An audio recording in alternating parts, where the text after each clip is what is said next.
प्यारे बच्चों नमस्कार।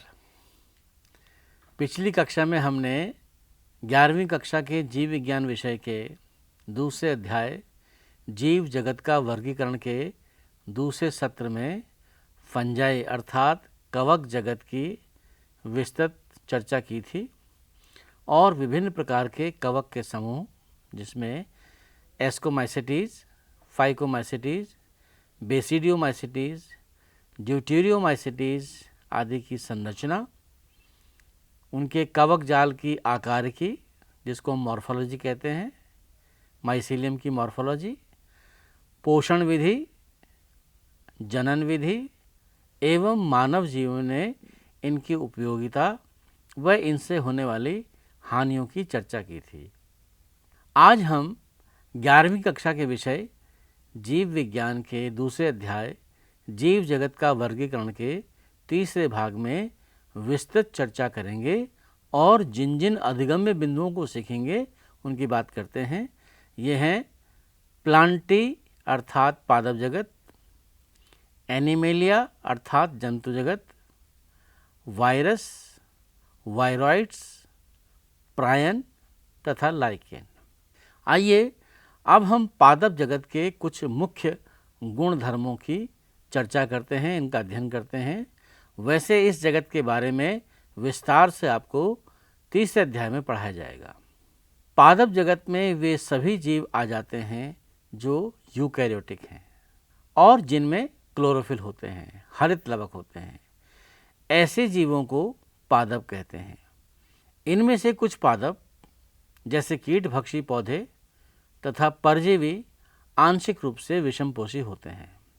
ब्लैडरवर्ड तथा वीनस फ्लाई ट्रैप कीटभक्षी पौधे हैं और अमरबेल जिसको कुस्कुटा भी कहते हैं, ये परजीवी पौधे का उदाहरण है। पादप कोशिका में कोशिका भित्ति होती है जिसको अंग्रेजी में हम सेल वॉल कहते हैं। ये सेलुलोज की बनी होती है। प्लांटी जगत में शैवाल, ब्रायोफाइट, टेरिडोफाइट, जिम्नोस्पर्म तथा एंजियोस्पर्म आते हैं। शैवाल में क्लोरोफिल होता है। ये सरल, थैलासाब, स्वपोषी तथा मुख्यतः जलीय जीव हैं अर्थात इनके जीवन के लिए जल अनिवार्य है। ब्रायोफाइट ऐसे पौधे हैं जो मिट्टी में उगते हैं लेकिन उनका लैंगिक जनन पानी पर निर्भर करता है। इसका मतलब ये हुआ कि ब्रायोफाइट हमेशा ऐसे स्थान पर मिलेंगे जहाँ पर मिट्टी और पानी दोनों हों।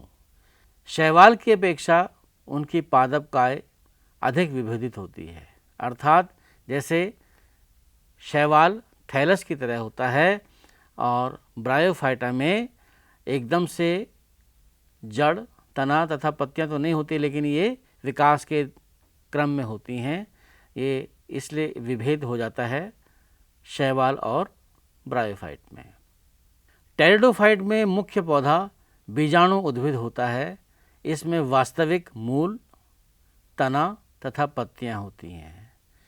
इसमें सुविकसित संवहन उदक होते हैं। जिम्नोस्पर्म वे पौधे होते हैं जिनमें बीजांड किसी अंडाशय भित्ति से ढका नहीं होता। निषेचन के बाद बीज अनावृत रहते हैं और इसीलिए इन्हें अनावर्त बीजी पौधे कहते हैं। एंजियोस्पर्म में नर लैंगिक अंग पुंकेसर कहलाता है और मादा लैंगिक अंग को हम स्त्रीकेसर कहते हैं।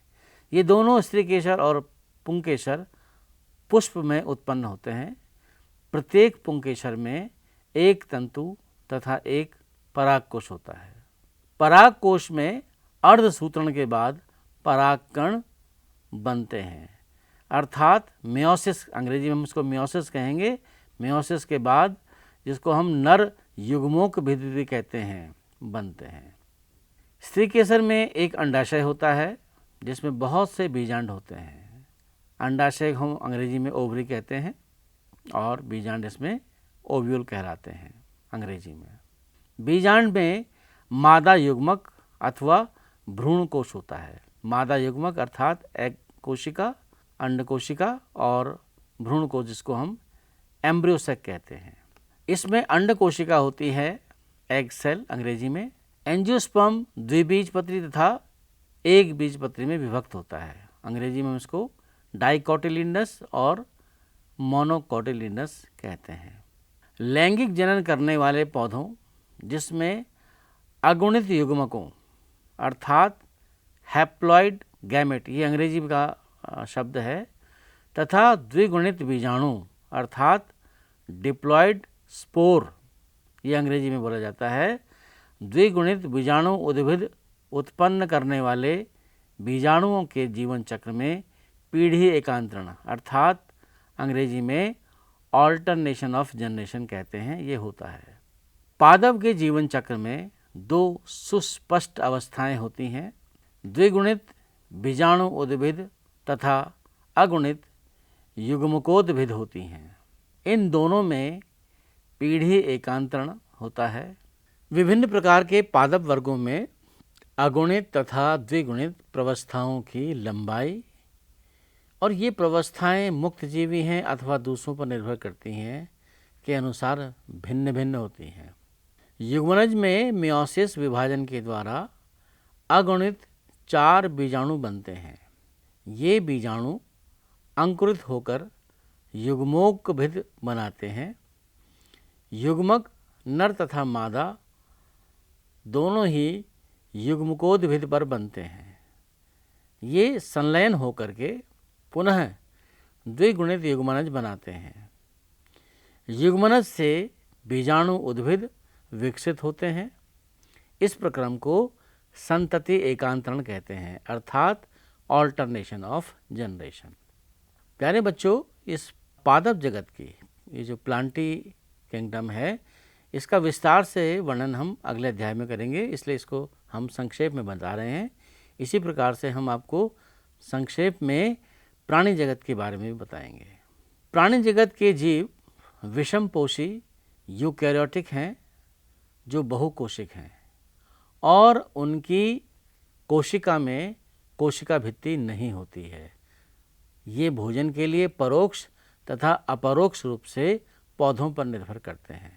ये अपने भोजन को एक आंतरिक गुहा में पचाते हैं और भोजन को ग्लाइकोजन अथवा वसा के रूप में संग्रहण करते हैं। इनमें प्राणी संपोषण अर्थात भोजन का अंतर्ग्रहण करना होता है। इनमें वृद्धि का एक निर्दिष्ट पैटर्न होता है और वे एक पूर्ण वयस्क जीव बन जाते हैं जिसकी सुस्पष्ट आकृति तथा माप होती है। उच्च कोटि के जीवों में विस्तृत संवेदी तथा तंत्रिका प्रेरक क्रिया विधि विकसित होती है। इनमें से अधिकांश चलन करने में सक्षम होते हैं। जंतुओं में लैंगिक जनन नर तथा मादा के संगम से होता है और बाद में उसमें भ्रूण का विकास होता है। प्यारे बच्चों, जंतु जगत के विभिन्न मुख्य अभिलक्षणों का विस्तृत अध्ययन हम अध्याय 4 में करेंगे। विटेकर द्वारा सुझाए 5 जगत वर्गीकरण में लाइकिन व अकोशिक जीवों जैसे वायरस, वायराइड्स तथा प्रोसंग, जिसको हम प्रियॉन भी कहते हैं, का उल्लेख नहीं किया गया है। आइए इनका संक्षिप्त अध्ययन कर लेते हैं। बच्चों, आपके अब तक के जीवन में कभी ना कभी हमने देखा होगा, आप सभी ने महसूस किया होगा, कभी ना कभी जुकाम अथवा फ्लू हो ही जाता है। क्या आप जानते हैं कि इसका वायरस कैसे प्रभावित करता है? जुकाम और फ्लू जो है वायरस से होते हैं। वायरस का नाम वर्गीकरण में नहीं है क्योंकि ये वास्तविक जीवन नहीं है, वास्तविक जीव नहीं है। यदि हम ये जानते हैं और ये मानते हैं कि सजीवों की एक कोशिकीय संरचना होती है, तो वायरस में तो कोई कोशिका नहीं होती है। वायरस अकोशिक जीव है जिनकी संरचना सजीव कोशिका के बाहर रवेदार कण जैसी होती है, जिसको अंग्रेजी में हम पार्टिकल कह सकते हैं, होती है। एक बार जब ये कोशिका को संक्रमित कर देते हैं, अंग्रेजी में हम कहेंगे इन्फेक्ट कर देते हैं, तब ये मेजबान कोशिका की मशीनरी का उपयोग अपनी प्रतिकृति अर्थात अपने जैसे वायरस बनाने में करते रहते हैं और इस दौरान जिस मेजबान को ये संक्रमित करते हैं उसी को मार देते हैं। क्या आप वायरस को सजीव कहेंगे अथवा निर्जीव? इस पर चिंतन कीजिए। बच्चों, वायरस का अर्थ है विष अथवा विषैला तरल। डिमित्री इवानोवस्की ने सन 1892 में तंबाकू के मोज़ेक रोग के रोगाणुओं को पहचाना था, जिन्हें वायरस नाम दिया गया है। इनका माप बैक्टीरिया से भी छोटा था, क्योंकि ये बैक्टीरिया प्रूफ फिल्टर से भी निकल गए थे। M.W. बेजरेनिक ने 1898 में पाया कि संक्रमित तंबाकू के पौधे का रस स्वस्थ तंबाकू के पौधे को भी संक्रमित करने में सक्षम है। उन्होंने इस रस को अर्थात इस तरल को कंटेजियम वैनम फ्लूइडम का नाम दिया, अर्थात संक्रामक जीवित तरल कहा। बच्चों, W.M. स्टैनले ने 1935 में बताया कि वायरस को रवेदार अर्थात कण जैसा बनाया जा सकता है और इस रवे में मुख्यतः प्रोटीन होता है। वे अपनी विशिष्ट मेजबान कोशिका के बाहर निष्क्रिय होते हैं। वायरस अविकल्पी परजीवी है। वायरस में प्रोटीन के अतिरिक्त आनुवंशिक पदार्थ भी होता है, जो आरएनए अथवा डीएनए हो सकता है। किसी भी वायरस में आरएनए तथा डीएनए दोनों नहीं होते। वायरस केंद्रक प्रोटीन अर्थात न्यूक्लियोप्रोटीन और इसका आनुवंशिक पदार्थ संक्रामक होता है। प्रायः सभी पादप वायरस में एक लड़ी वाला आरएनए होता है और सभी जंतु वायरस में एक लड़ी वाला अथवा दोहरी लड़ी वाला आरएनए अथवा डीएनए होता है। बैक्टीरियल वायरस अथवा जीवाणु भोजी वायरस, जिसको हम बैक्टीरियोफेज कहते हैं, इसका आवरण वायरस जो बैक्टीरिया पर संक्रमण करता है, प्रायः दोहरी लड़ी वाले डीएनए वायरस होते हैं। प्रोटीन के आवरण को या स्तर को हम कैप्सिड कहते हैं और ये छोटी छोटी उप इकाइयों, जिन्हें पेटी कोशक या कैप्सोमेर कहते हैं, से मिलकर बना होता है। आप अपनी एनसीईआरटी की किताब में देखिए, चित्र है, चित्र के माध्यम से आपको इसको बड़ी प्रकार से अच्छी प्रकार से स्पष्ट हो जाएगा। कैप्सिड न्यूक्लिक एसिड को संरक्षित करता है।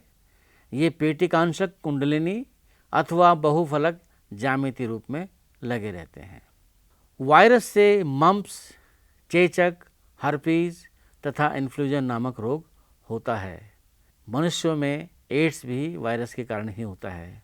और प्यारे बच्चों, ये जो इस समय एक विशेष बीमारी फैली हुई है, जिसको कोविड-19 कह रहे हैं या कोविड-19 कह रहे हैं, ये भी एक वायरस के द्वारा फैलाया गया रोग है और इस वायरस का नाम है कोरोना वायरस।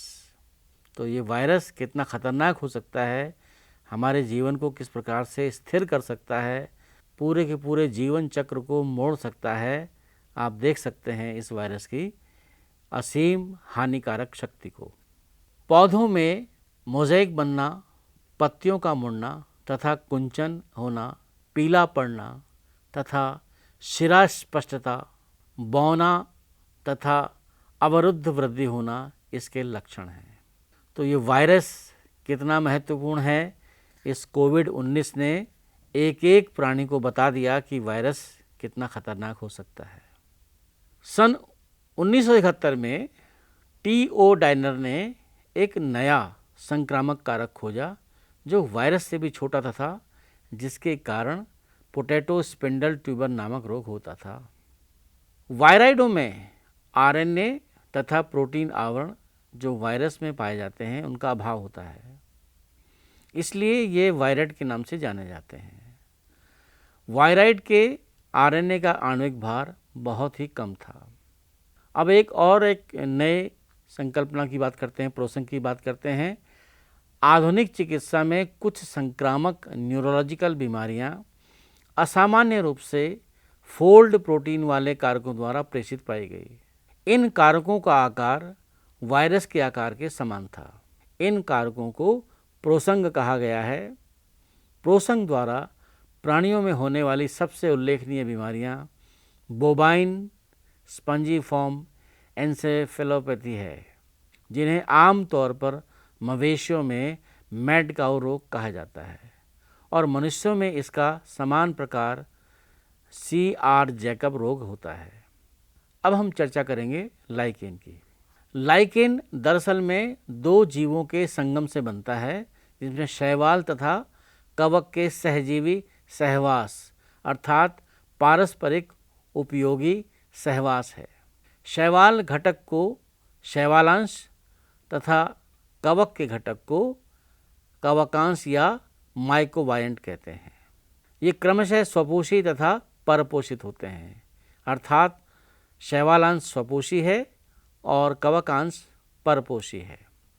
शैवाल कवक के लिए भोजन संश्लेषित करता है और कवक शैवाल के लिए आश्रय देता है तथा खनिज एवं जल का अवशोषण करता है।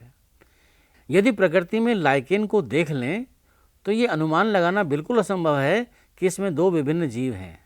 एक बात और बताएं बच्चों, लाइकेन कभी भी प्रदूषण वाले स्थान पर नहीं होता है, इसलिए लाइकेन को हम प्रदूषण का एक बहुत अच्छा संकेतक मानते हैं। ये कभी भी जिस स्थान में प्रदूषण होता है वहाँ पर उगते नहीं हैं। लाइकेन हमेशा उच्च हिमालय क्षेत्रों में चट्टानों पर या वृक्षों के तनों पर देखे जाते हैं। प्यारे बच्चों, हमने जीवों के वर्गीकरण को भली भांति पढ़ लिया है, समझ लिया है और इस अध्याय में हमने आज जो कुछ भी सीखा है उसको एक बार जल्दी से देख लेते हैं। हमने आज किंगडम प्लांटी, जिसको पादप जगत कहते हैं, किंगडम एनिमेलिया जंतु जगत, वायरस, वायरॉइड्स, प्रायन तथा लाइकेन के विषय में अध्ययन किया है और किंगडम प्लांटी और किंगडम एनिमेलिया अर्थात पादप जगत तथा जंतु जगत का विस्तृत अध्ययन आप अगले अध्यायों में करेंगे। मैं ये आशा करता हूँ कि आपको जो कुछ भी इस अध्याय में बताया गया है आप इसका स्वाध्याय करेंगे, बड़े मनयोग से पढ़ेंगे और आपको जितनी भी इसमें शंकाएं हैं सबका समाधान आपके स्वाध्याय से दूर होगा तथा इस कक्षा में बताए गए जो भी बिंदु हैं उनसे आपको कुछ ना कुछ सहायता अवश्य मिलेगी। अब आपने जो कुछ भी इस अध्याय के माध्यम से आज की इस कक्षा से और पिछली दो कक्षाओं से जो कुछ भी सीखा है उसका आप अभ्यास करते रहें। आज की कक्षा के लिए अभ्यास के लिए कुछ प्रश्न मैं आपको दे रहा हूँ, आप इन्हें अपने पुस्तक की सहायता से, अपने अध्यापकों की सहायता से अवश्य करेंगे। पहला प्रश्न है, वायरस से वायरॉइड्स कैसे भिन्न होते हैं? दूसरा प्रश्न, पादप स्वपोषी हैं, क्या आप ऐसे कुछ पादपों को बता सकते हैं जो आंशिक रूप से परपोषित हैं? शैवालांश तथा कवकांश शब्दों से क्या पता लगता है? चौथा प्रश्न है, संरचना तथा आनुवंशिक पदार्थ की प्रकृति के संदर्भ में वायरस का संक्षिप्त विवरण दें। पांचवा प्रश्न, वायरस से होने वाले 4 रोगों के नाम लिखें। छठा प्रश्न, क्या वायरस सजीव है अथवा निर्जीव? तर्क सहित अपनी राय दें। तो प्यारे बच्चों, फिर से हम आपसे आशा करते हैं कि आप अपने अध्ययन में मन लगाएंगे, स्वाध्याय करेंगे, बार बार पढ़ेंगे, जिससे आपकी शंकाओं का समाधान होगा और आपकी शंकाएं हम इन कक्षाओं के द्वारा बार बार दूर करते रहेंगे। इसी आशा के साथ अगली कक्षा में आपसे फिर मिलेंगे। धन्यवाद।